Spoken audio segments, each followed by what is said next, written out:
The sound arrived before the light, a deep groan, as if the entrails of the earth were tearing from within. The stone trembled, black smoke rose in columns as if the entire world began to burn from below. And in the midst of that thick smoke that choked the sun, they began to emerge, first one, then 100, then thousands. Creatures that should not exist, creatures that had been waiting for this moment since before the Diluvio, since before Noé, since the day when 200 beings of light swore upon Monte Hermon that they would never return to heaven. The Abismo was opened, and what came out of it would change the world forever. Before there were mountains, before the seas found their boundaries, before the first human being opened their eyes upon the newly created earth, they existed, the messengers, the guardians, those who watched from the thresholds of heaven and maintained order between the eternal and the temporal. The ancients called them vigilantes, because that was their primary function, to watch. Not with the eyes of a spy, nor with the coldness of a sentinel executing an order without understanding it, but with the attention of a shepherd who knows every sheep in his flock, who knows the name of each one and the weight of every story. They were created in glory. They were invested with power. They were placed in positions of honor that no human mind can fully measure. Because the language of men is not enough to describe the majesty of what Dios put in them from the beginning. They were beings of light in the most literal sense of that expression. Their very existence was a manifestation of the perfect order that the Creator had designed for the cosmos, an order in which every being had its place, its purpose, its irreplaceable function in the symphony of the universe. The Libro de Enoch describes them as those who watch, those who observe, and that name was not just a function, but an identity. Observing the creation of Dios is one of the most sacred tasks that exists, because creation is the self-portrait of the Eterno in matter and energy and time. Each vigilante knew his territory. He knew the nations that had been entrusted to him. He knew the faces of the men who walked below and felt the weight of responsibility of those who are called to care for what does not belong to them, but has been entrusted to them with the gravity of an unimaginable gift. The universe was young, humanity was new.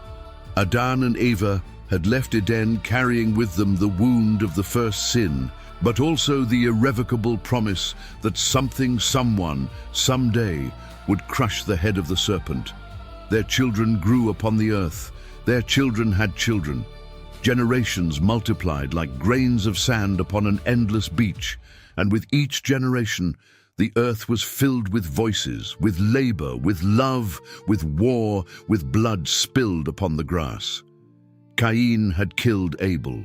Violence already had a name, it already had a history, it already had a stain on the ground that no rain could wash away, because it was the first sign that the human heart, without the anchor of the sacred, could plummet toward depths that Eden had never known.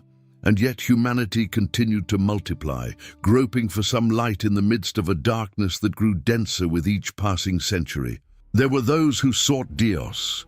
Enoch walked with Dios before all this dark history began, and his walking was a silent testimony that even in the midst of a generation that forgot, it was possible to remember.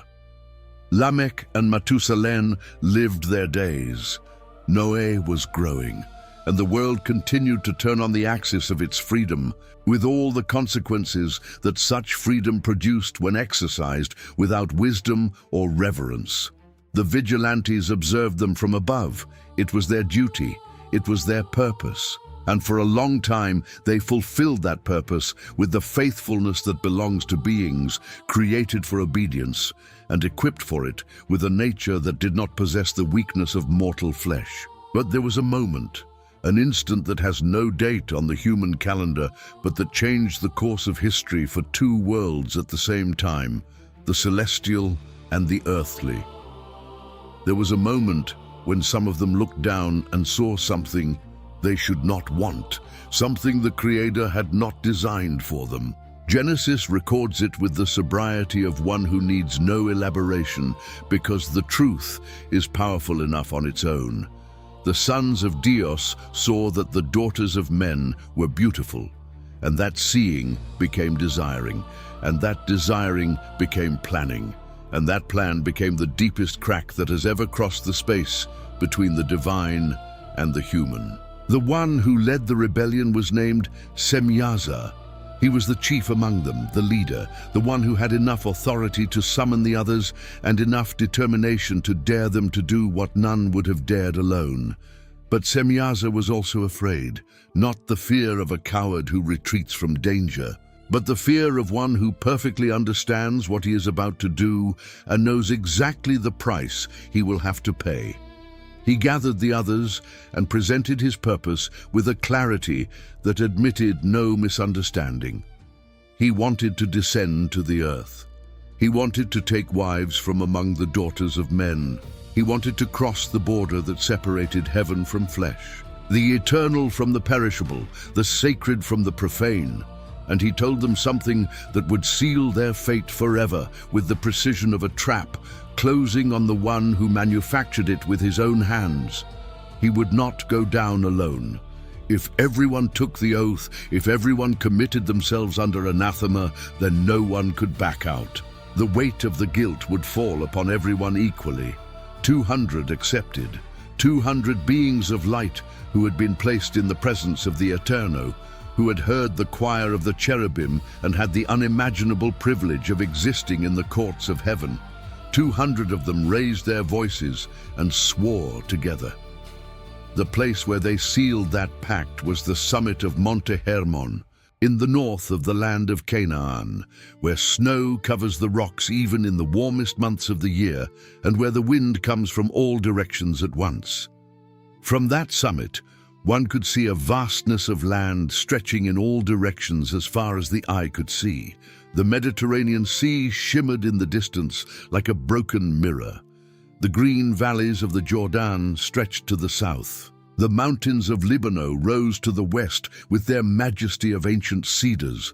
And upon that summit, under that sky that had not yet seen what was to come, 200 angels signed with their own oath the sentence of their eternal condemnation. They descended. The Libro de Enoch keeps their names with the precision of a legal record, because heaven does not forget and prophecy does not omit those who chose what they chose. Semyaza was the chief. With him came Artakoff, Ramael, Kokabel, the second Ramael, Daniel, Zekel, Barakel, Asael, Harmoni, Matrael, Ananel, Satuel, Shamziel, Sahariel, Tumiel, Turiel, Yomiel, Yehadiel. 20 leaders over groups of 10 each, 200 in total. A host of celestial beings that cross the border between worlds with the dark solemnity of those who know there is no possible return, that the decision has been made and the path back has been cut by the very edge of the oath. And when they arrived on earth, when their feet touched the ground that Dios had made for men, something broke in the order of the cosmos. Something that would take centuries to manifest all its consequences, but that was broken from that instant. Heaven felt the fracture. Creation felt the fracture. And although the men living at that time did not have the instruments to measure what had changed, the earth itself knew it in the way living beings know things that brains cannot articulate, through deepest instincts. Through the tremor that precedes the earthquake, through the silence that precedes the storm, they took wives. The scriptures do not sugarcoat the account or soften it with euphemisms designed to protect modern sensibilities. The vigilantes chose whichever women they desired, and from those unions, creatures were born that should not have existed. The Nephilim, the giants, beings who carried in their veins the impossible mixture of the celestial and the earthly, of the immortal and the mortal, of a glory that did not belong to them by right, and a flesh they could not contain, because no flesh was designed to house what they carried.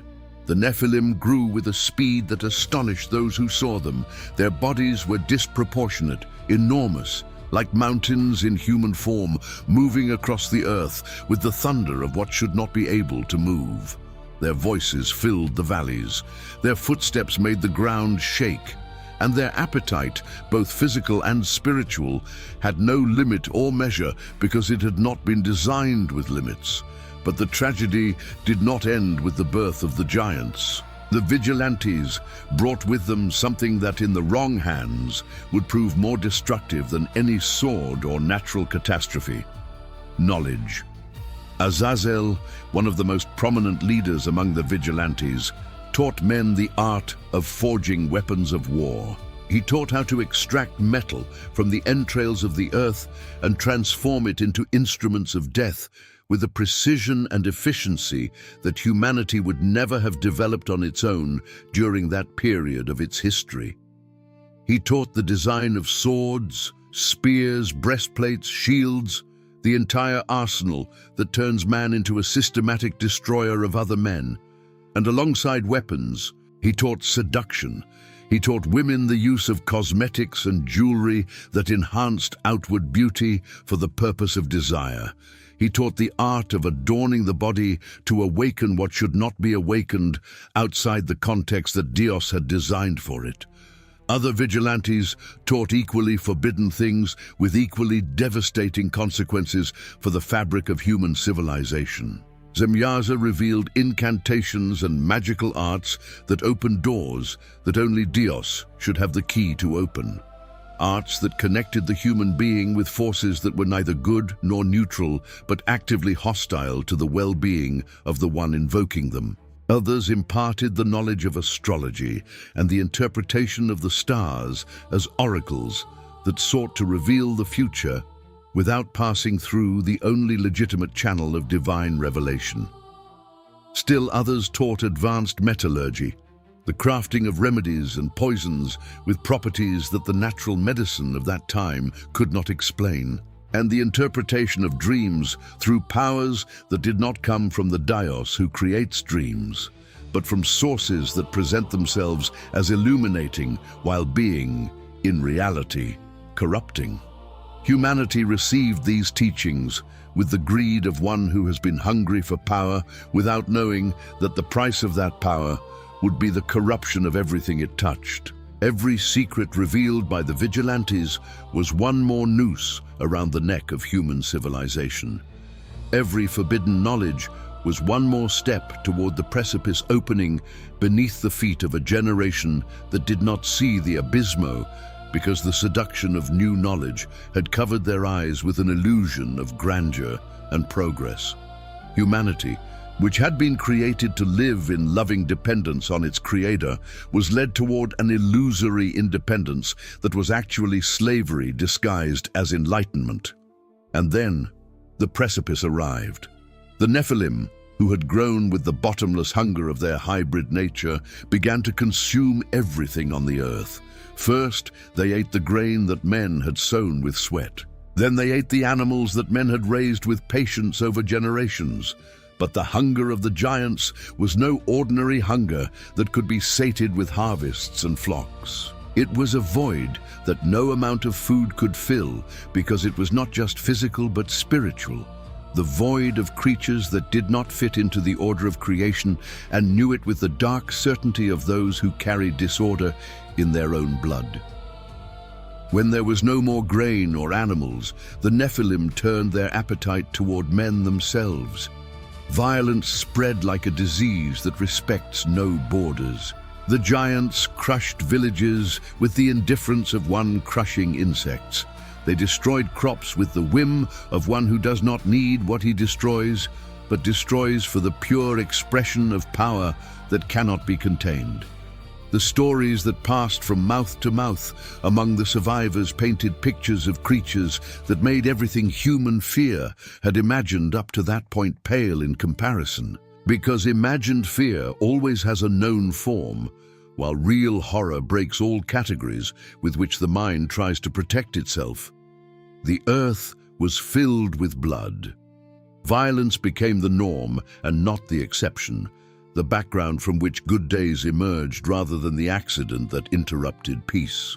The men who survived did so in hiding, terrified, looking toward the sky with a question burning on their lips that many no longer dared to utter aloud, because, in a world dominated by giants, even prayers seemed like dangerous acts of rebellion against the brutal order the Nephilim had imposed upon the land that did not belong to them. Iniquity reached proportions that the sacred text describes with a phrase that condenses centuries of horror into a few words. Every intent of the thoughts of men was only evil continually, not sometimes, not in moments of weakness, continually, always. Wickedness was no longer an isolated act, but the permanent state of a civilization that had lost its sacred compass. But the cries did not go unheard. Silence, and then movement in the sky. The Escritura affirms it with the clarity of one who knows this point admits no ambiguity. The clamor of humanity rose to heaven. It rose like sacrificial smoke, but it was not the sweet smoke of a voluntary offering. It was the bitter smoke of suffering that finds no exit. The clamor of those who have reached the limit of what flesh can endure and have nowhere left to go but up. And in the courts of the Eterno, where the seraphim never cease to sing the holiness of him who always was, is, and shall be, that clamor was heard. It was weighed. It was answered. The patience of Dios is not infinite in the face of the suffering of the innocent.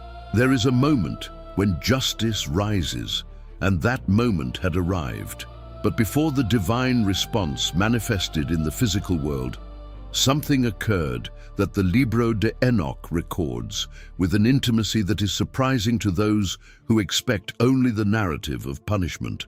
The vigilantes, shackled in their rebellion, trapped between what they had done and what they knew was coming, summoned Enoch.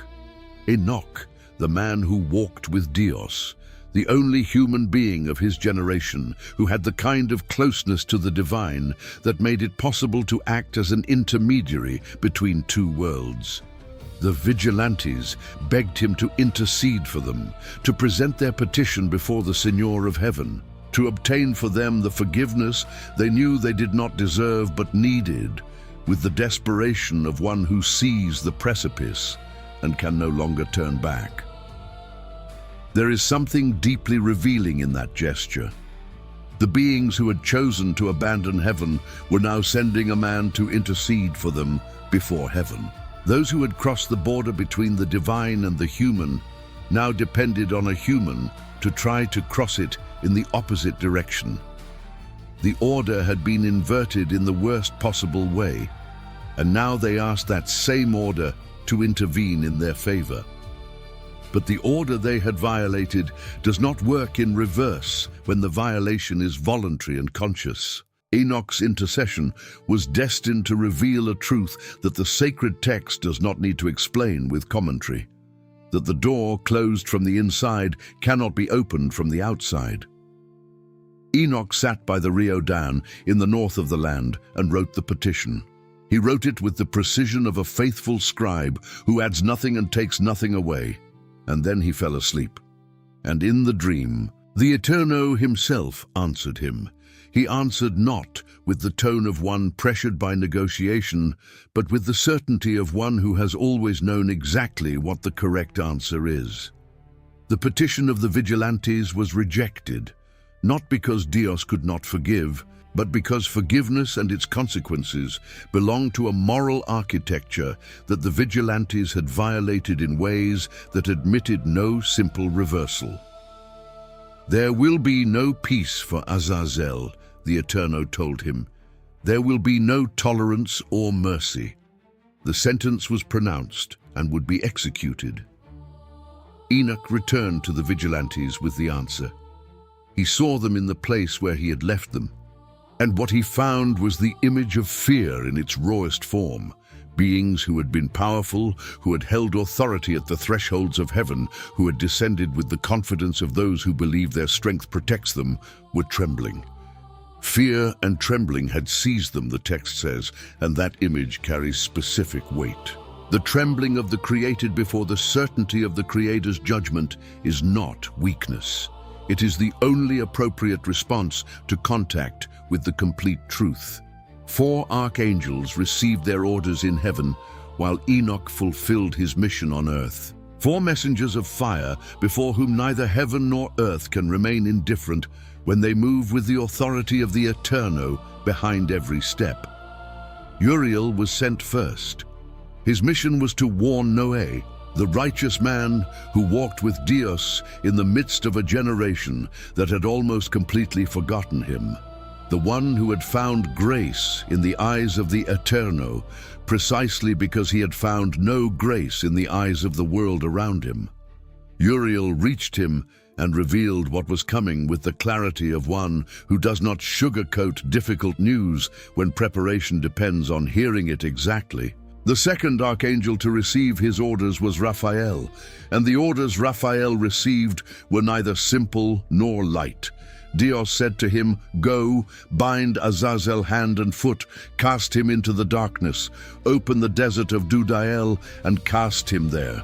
Place upon him rough and jagged rocks and cover him with darkness forever.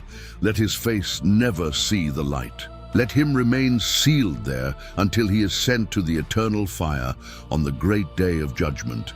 Raphael descended with the authority of heaven and the certainty of one who fulfills the will of the Señor without hesitation and without stopping. Azazel was bound. The chains were not of metal, but of something metal cannot imitate. Darkness covered him. And in the place known as Dudael, in a corner of the desert that no human map can pinpoint exactly because it belongs to the geography of the eternal more than the geography of the visible. The leader who had taught men the secrets of violence and seduction remained shackled in the dark, waiting, knowing that his final destiny was the fire, but completely unable to do anything to escape it. Gabriel received his orders as well. Gabriel's mission was different from Raphael's, but equally necessary in the complete plan of restoration. Dios commanded him to go against the bastards, against the children of the fornicators, the children of the vigilantes. Gabriel was sent against the Nephilim. The result was the systematic destruction of what should not have existed. The giants who had terrified humanity were destroyed, not all at once, but through a process that had its own dark logic. The Nephilim began to kill each other with the same uncontrollable violence with which they had killed everyone else.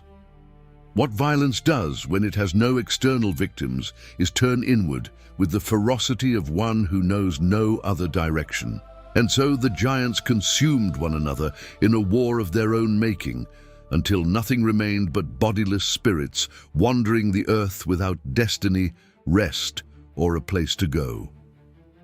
The most solemn mission fell to Miguel, the archangel whose name literally means "who is like Dios," the celestial warrior who had expelled Satanas from heaven. The commander of the armies of the Eterno received an order that carried the gravity of all cosmic history, concentrated in a few words. Dios said to him, "Go, announce to Semyaza and all his accomplices who joined with women and defiled themselves in their impurity, that their children shall perish, and they shall see the destruction of their beloved ones. Bind them for 70 generations in the valleys of the earth until the great day of their judgment. On that day they shall be led to the abyss of fire, to torment, and shall be locked in the eternal prison. 70 generations. The weight of that sentence is impossible to measure with human arithmetic. 70 generations of darkness, 70 generations of chains, 70 generations of waiting in the depths of the earth for the judgment they knew would come but had not yet arrived, looking up from the depths with the helplessness of one who knows his fate but cannot change it. Miguel executed the order. Semyaza and the 199 who had sworn with him upon Monte Hermon were bound, not with metal ropes, but with chains that belonged to the arsenal of the eternal, chains of darkness, chains that the apostle Judas would describe centuries later with the coldness of an unappealable sentence. Eternal prisons, kept under darkness, for the judgment of the great day. The earth continued to roll on its axis, Days followed one another, and without the men walking on the surface, knowing what slept beneath their feet, the prison of the vigilantes was sealed, closed, kept under mountains and hills, in the deepest valleys of the subterranean world, where silence has a different texture than the silence of the living, where darkness is not simply the absence of light, but the active presence of a state of waiting that no human word can accurately describe, because no human being has been to that place and returned to describe it from within. The Diluvio arrived. Water covered the earth for 40 days and 40 nights, until the peaks of the highest mountains disappeared beneath the gray and endless surface that stretched in all directions to the horizon. The humanity that had been corrupted to the core was erased with the precision of one who does not act out of anger but out of surgery, out of the necessity to excise what, if left to grow, would destroy everything remaining. The Nephilim, still walking the earth, was swallowed by the waters, and Noé, the righteous, who had believed the warning and had built the arca with the same faith that makes a man begin to prepare for rain when the sky is completely clear, Noé and his family floated above the destruction like a seed kept inside the fruit that the storm cannot reach. But something survived the Diluvio in a way that men did not expect. The spirits of the Nephilim, those hybrid beings destroyed in the Diluvio and in the previous wars. Those spirits had no defined place to go. They were not angels to return to heaven. They were not humans to go to Sheol like normal dead. They were something in between, something that did not fit into the normal categories of spiritual existence because they had been created outside those categories from the beginning. And so they began to wander upon the earth, without a body, without a destiny, seeking to express themselves through matter in the only way they could, by entering it, inhabiting it, using the flesh of others to satisfy the impossible appetite that had never been designed to exist and therefore could never be sated.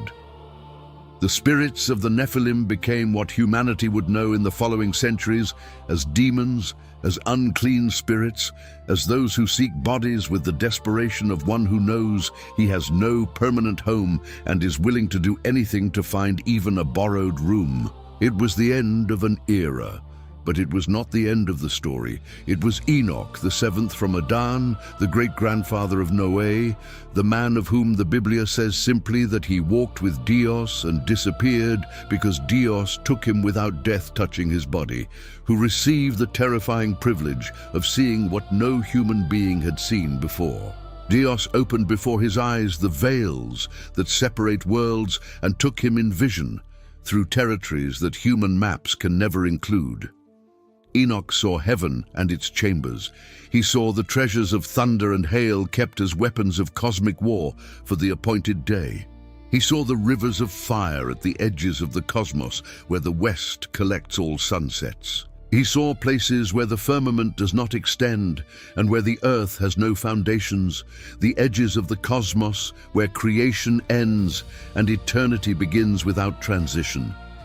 And then Uriel, the angel who guided him with the patience of one commissioned to show him everything, took him to a place of which Enoch himself would later write with the pen of one who has been marked forever by what he saw, because there are visions that cannot be left behind, as they have been inscribed into the identity of the one who received them. From there, he passed to another place, more terrible than the previous one, a place where there was a great fire burning and flaming without stop, and the ground had cracks that went down to the Abismo, filled with descending columns of fire that Enoch looked down into, trying to see their bottom and could not. The depth was immeasurable to his eyes. He could not calculate.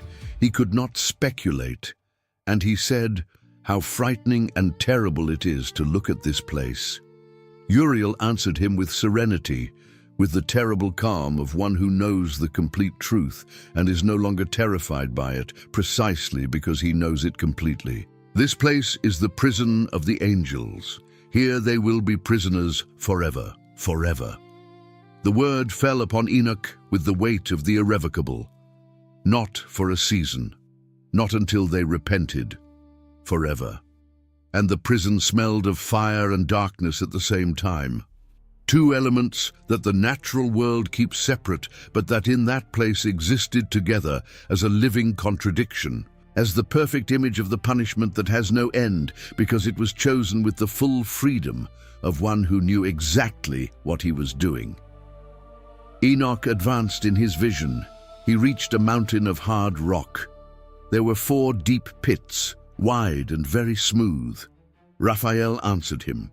These cavities were created so that the spirits of the dead may gather there, so that the souls of all the children of men may congregate in this place until the day of their judgment. And Enoch saw the separation of the righteous and the wicked in those pits, each waiting for their destiny with the stillness of those who have finished their race and can no longer change anything but only receive what corresponds to how they lived. He continued forward, and he reached the most terrible place of all, beyond the mountains of dark stone, beyond the rivers of fire, in a place over which the firmament above did not extend, under which there were no foundations of earth, upon which there was no water or birds or any sign of life of any kind, but a deserted and terrible place that throbbed with the stillness of what has been sealed forever. And there he saw 7 stars resembling great burning mountains, and he asked, and the angel answered him, "This place is the end of heaven and earth. It has become the prison of the stars and the powers of heaven. The stars you see are those that transgressed the commandment of the Señor. They are bound here until the time of the consummation of their guilt in the year of the mystery, the year of the mystery." The phrase resonates with the weight of the prophetic, because what Enoch saw was not just a tale of the past. It was a window into the future, a window that thousands of years later the Apostle Pedro and the Apostle Judas would confirm with words that left no room for doubt or soft interpretations. Pedro wrote, "Dios did not spare the angels who sinned, but casting them into hell, delivered them into prisons of darkness to be reserved for judgment." The Greek word Pedro used for hell was not Hades, the common place of the dead.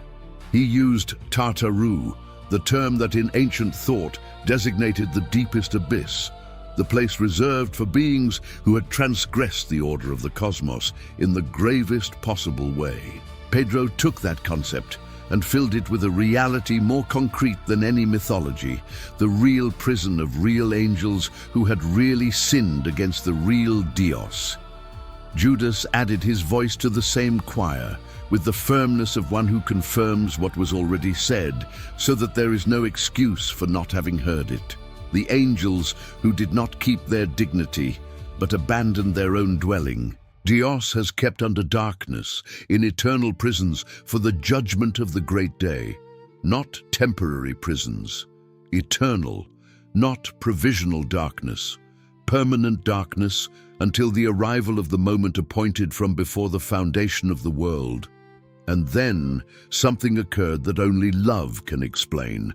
Between the death of Jesus on the cross and his resurrection on the 3rd day, the Son of Dios descended to proclaim something to those imprisoned spirits.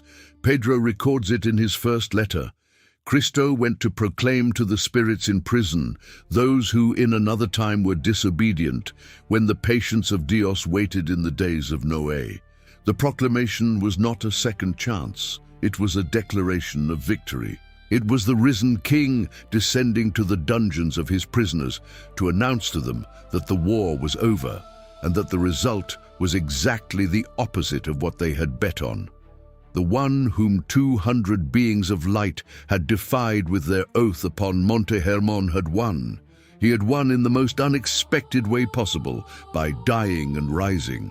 And those bound in darkness heard the proclamation of that victory with the helplessness of those who can no longer change anything. If this story is shaking your soul, subscribe now and activate the bell. Here, every narrative is a journey through the sacred pages, And what comes next in the history of the Abismo is going to reveal what will be released in the end times, which the prophets already announced with a precision that time has only confirmed. Because the Abismo is not just a prison, the Abismo is also a door, and that door has a key.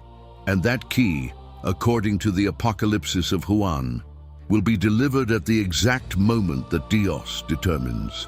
Not before, not after, at the precise instant that was calculated from before the foundation of the world.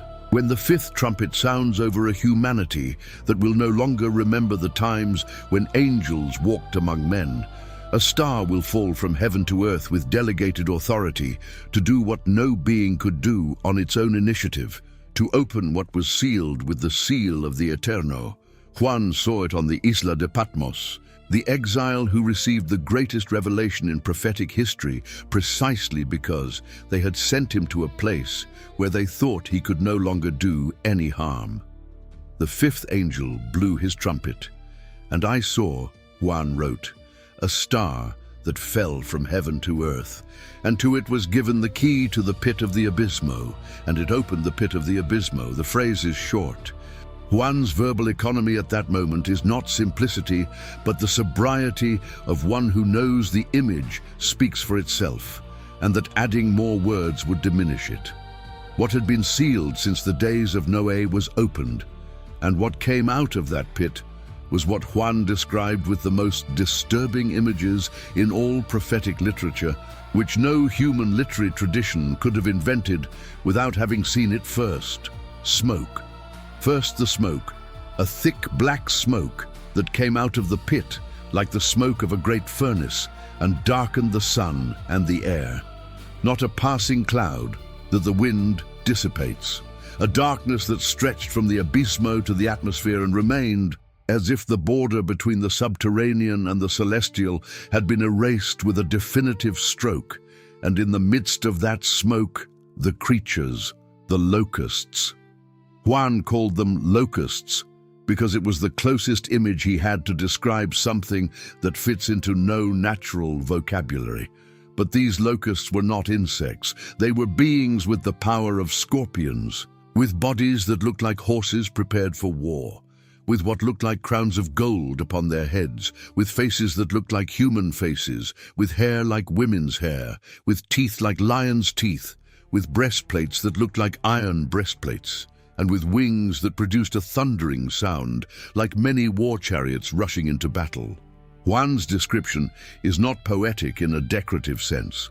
It is a first-hand testimony of someone who saw something real and tried to describe it with the vocabulary he had available. And what he saw was an army that had been waiting in the depths of the Abismo since before the Diluvio, preserved for this specific moment in the history of the end times, with the patience of that which cannot be corrupted in darkness because it was already formed in darkness. Their mission was not to destroy nature. They were expressly told not to harm the grass or the trees or anything green, only the men who did not have the seal of Dios on their foreheads, not to kill them, but to torment them for 5 months, with a torment like that of a scorpion's sting. And during those 5 months, men would seek death and not find it. They would long to die, and death would flee from them. Nothing. Death fleeing from those who seek it. The image is so disturbing that the soul pauses before it and cannot move forward without processing its full weight. A world where the relief of the end is denied, where suffering has no exit, neither downward nor upward, where the only thing left is torment and the endless wait of 5 months that feel like an eternity, because every minute has been multiplied by the absence of escape. That is the fruit of the decisions made upon Monte Hermon thousands of years before. That is the final result that arrives with the precision of one who never improvises. Over those creatures reigned a king. Juan gave him his name in 2 languages as if he wanted to ensure that no reader of the ancient world, whether they spoke Hebrew or Greek, could ignore the gravity of what he writes. In Hebrew, Abaddon. In Greek, Apollyon. Both mean the same thing with chilling precision: the destructor. The king of the Abismo is not an anonymous being or an impersonal force. He is an entity with a name, with a purpose, with a reign that has waited in the depths until his hour arrived. And his hour arrives exactly when Dios allows it. Not before, never before. But the fifth trumpet was not the last. The sixth followed with the certainty of what has been calculated for this exact moment. A voice from the four horns of the golden altar that was before Dios commanded the sixth angel who had the trumpet, "Release the four angels who are bound at the great river Euphrates." And the four angels were released, who had been prepared for an exact hour, an exact day, an exact month, an exact year, to kill a third of mankind. The precision of the sentence is staggering in its specificity. They had not been bound by accident. They had been bound waiting for that specific instant that had been calculated from eternity with the accuracy of a watchmaker who knows every gear of his work. And behind them came an army whose number Juan expressed with the only measure available for a quantity that exceeds all human arithmetic: 200 million. 200 million riders mounting horses that do not belong to the natural world. The horses had heads of lions. From their mouths came fire, smoke, and sulfur. Their tails were like serpents with heads that bit and caused harm. And the power of death they carried was so absolute that a third of humanity was eliminated by their passage, as grass is swept away by fire that does not distinguish between the green and the dry. And even so, those who survived those plagues did not repent. Juan records it with a sadness that crosses centuries and reaches the present with all its validity intact. They did not repent of the works of their hands, nor did they stop worshipping demons or idols of gold, silver, bronze, stone, and wood, which can neither see nor hear nor walk. They did not repent of their murders, or their sorceries, or their fornication, or their thefts. The human capacity to resist repentance, even in the midst of the most devastating judgment, is one of the most painful mysteries of the fallen condition. Man can survive plagues, can see a third of his fellows die, can hear the roar of the creatures of the Abismo, and still keep his heart closed with the tenacity of one who prefers his own error over another's truth, the comfort of known deception over the pain of true transformation. But the Abismo still had one more chapter to write, the longest chapter, the chapter of the millennium. Juan saw in his vision something that the prophets had announced for centuries, with images that no theologian had ever fully exhausted. An angel descended from heaven. He carried in his hand the key to the Abismo. He also carried a great chain, not a symbolic chain or a metaphor for spiritual restriction, but a real chain with the weight of divine authority delegated for a specific purpose. And with that key and that chain, he went directly toward the greatest prisoner the cosmos could house, the dragon, the ancient serpent, the Diablo, Satanas, the one who had seduced the vigilantes before the Diluvio, and who had then continued seducing humanity for millennia with the patience of one who knows his time will end, but bets everything on doing the most damage possible before that finale. The angel seized him with the speed and certainty of one who is not conducting a battle but an arrest. He shackled him, he cast him into the Abismo, he locked him in, he set his seal upon him. The same Abismo that had kept the vigilantes since before the Diluvio would now receive the one who had instigated them from the beginning, the one who had put in Semyaza's heart the desire that started the entire chain of events that ended in the Diluvio and continued echoing through the centuries. The sentence had a specific duration: 1,000 years. For 1,000 years, Satanas would remain shackled in the Abismo, while Christo reigned over the earth with his saints, the martyrs who had given their lives for the testimony of Jesus, those who had not worshipped the beast or its image or received its mark. These returned to life and reigned with Christo for 1,000 years, and that was called the first resurrection. And over those who participate in it, the second death has no power, because the second death is the lake of fire, and the lake of fire cannot claim those who have already died and risen in the name of the Cordero. 1,000 years of peace, 1,000 years in which the deceiver was sealed and global deception was interrupted. 1,000 years that represented the partial realization of everything the prophets had announced. The earth filled with the knowledge of the glory of the Eterno as the waters cover the sea, the wolf dwelling with the lamb, the child playing over the cobra's den, the sword turned into a plowshare, the spear turned into a sickle, war remembered only as history in the books that children study with the strangeness of one reading about a world they can no longer imagine.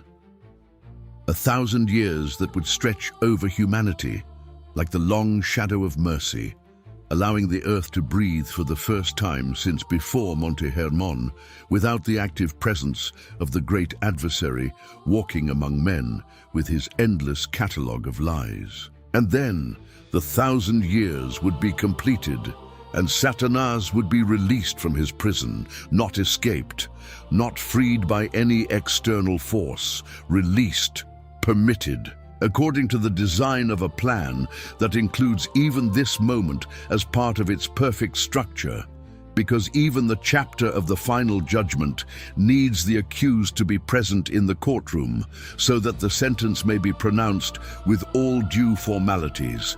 Satanas would emerge from his prison with the concentrated energy of one who has been shackled for a millennium. He would go out to deceive the nations at the four corners of the earth, Gog and Magog. He would summon them for war with the same skill as always, the same promise of grandeur he has always given and never fulfilled because he cannot fulfill what he does not have. Their number, Juan says, would be like the sand of the sea, a final army, a last gathering of all those who, even after 1,000 years of the perfect rule of the Ray of Kings, would choose rebellion over surrender. They would spread across the breadth of the earth. They would surround the camp of the saints and the beloved city of Dios. And then fire would fall from heaven, a fire that needs no army to sustain it or strategy to back it up. A fire that is the final answer of him who always had the last word and simply kept it for the correct moment. The fire would devour them completely.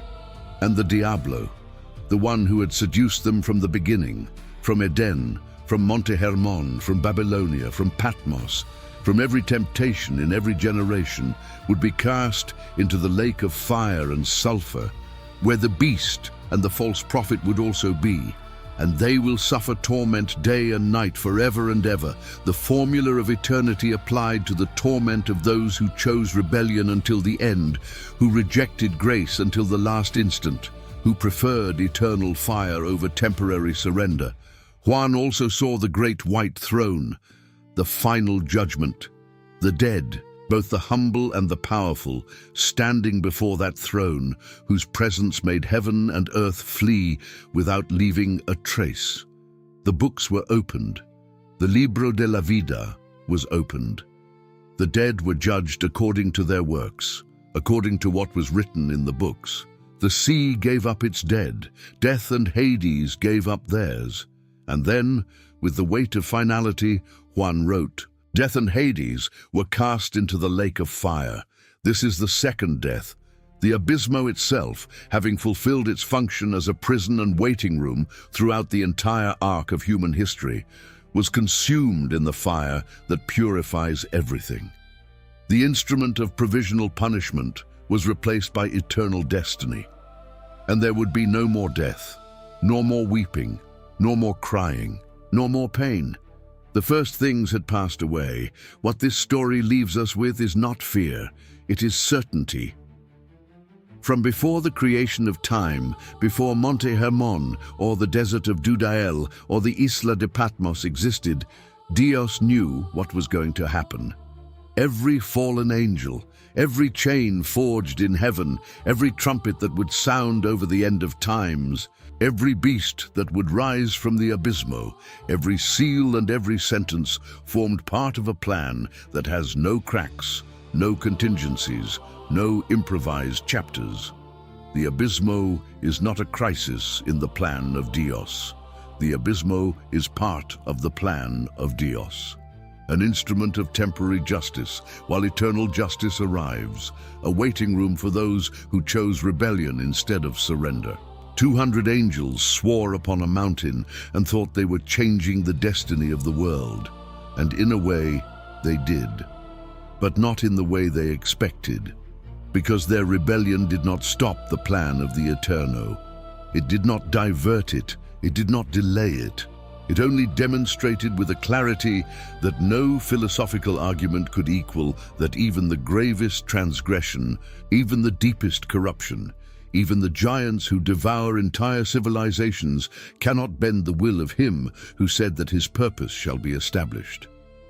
The shackled dragon is more powerful as a testimony of divine sovereignty than the free dragon. The destroyed beast speaks louder about the power of the Cordero than the beast ever could speak about the power of deception. The abysmo was created to keep what cannot exist free. The key to the abysmo is in the hands of him who said, "I am the first and the last, the living one. I was dead, but behold, I live forever and ever, and I have the keys of death and of the abysmo. The keys are in the right hands." They have always been in the right hands. Every opening of the abysmo has been a deliberate decision, not an accident or a security failure in the cosmos. Every shackling has been an expression of the justice that does not abandon its nature, even though patience extends for centuries. And the end of the abysmo, its own destruction in the lake of fire, along with death and Hades, is the definitive sign that the provisional instrument has fulfilled its purpose and is no longer necessary, because there is nothing left to contain, nothing left awaiting judgment, because judgment was pronounced and executed, and the history of the cosmos entered its eternal chapter. What this story leaves us with is not just information about the past or predictions about the future. It is an invitation that is valid exactly now, at this instant, before the trumpets sound and before the abysmo is opened for the last time. The chains that Dios places upon those who rebel are the same hand that opens the door for those who surrender. The same one who shackled Azazel in the desert of Dudael stretched his arms upon a cross in Jerusalem so that no darkness could claim you as its own. The same one who will cast the dragon into the lake of fire already defeated the dragon in your name so that the fire could not touch you. The same one who has the keys of death and of the abysmo does not use them to lock you in. He uses them to set you free, today, now, before the fifth trumpet sounds, before the smoke of the abysmo darkens the sun, before Abaddon makes his appearance over a humanity that did not have the seal of Dios on its forehead because no one explained in time that the seal was available, that the seal was bought at Calvario, that the seal is received not by merit, but by grace through faith in the only name that is above every name. Think of it this way: 200 angels had the opportunity to choose, and they chose poorly. They chose with all the information, with all the awareness, with all the capacity that belonged to them as celestial beings, and their choice led them to the abysmo. You now have the same opportunity they wasted, but with a difference that changes everything. You have the cross. You have the blood of the Cordero. You have the promise that if you confess with your mouth that Jesus is the Señor and believe in your heart that Dios raised him from the dead, you will be saved. The vigilantes did not have that door open before them. You do. And the time to enter through it is not eternal. The time to enter through it is now, while the trumpets have not all sounded, while the abysmo still keeps its chains, while the Libro de la Vida can still write one more name. The Abismo is not the end of the story. It is the penultimate chapter, and the last one was written by love before time began, and it was signed with blood upon a cross. And it will be sealed with glory upon a throne that no one will be able to shake in the eternity that no longer has limits. You, who have walked through this story from Monte Hermon to the Lake of Fire, you now know something that is not just historical information or apocalyptic theology. It is a truth with your name written on it. The Cordero who was slain opened the seals. The Cordero who was slain has the keys, and the Cordero who was slain already wrote your name in the Libro de la Vida if you chose to believe in him, if you chose to surrender instead of rebel, if you chose the narrow gate that leads to life instead of the broad path that leads toward the Abismo.